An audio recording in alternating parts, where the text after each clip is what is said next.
आज आपण बनवतोय दोडकं, टोमॅटो आणि बटाटा यांची मिक्स व्हेज। शक्यतो लहान मुलं दोडका खायला नाक मुरडतात, त्यासाठी अशी जर मिक्स व्हेज केली तर ती छान लागते आणि लहान मुलं पण आवडीने खातील।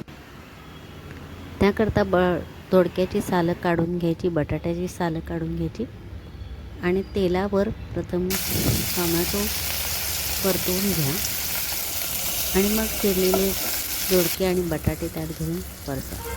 मी ही भाजी कुकरमध्ये बनवली, त्यामुळे वेळही कमी लागतो आणि पटकन शिजते। त्याच्यामध्ये मी आता तिखट, मीठ, थोडासा गोडा मसाला आणि शेंगदाण्याचे कूट ॲड केले। तुम्ही याच्यावर खोबरं घालू शकता किंवा तुम्हाला कांदा आवडत असेल तर कांदाही ॲड करू शकता। थोडंसं पाणी घालून त्याला 2 ते 3 शिट्ट्या दिल्या तरी काही हरकत नाही। 2 शिट्ट्यामध्ये भाजी खूप छान शिजते आणि पटकन बनते।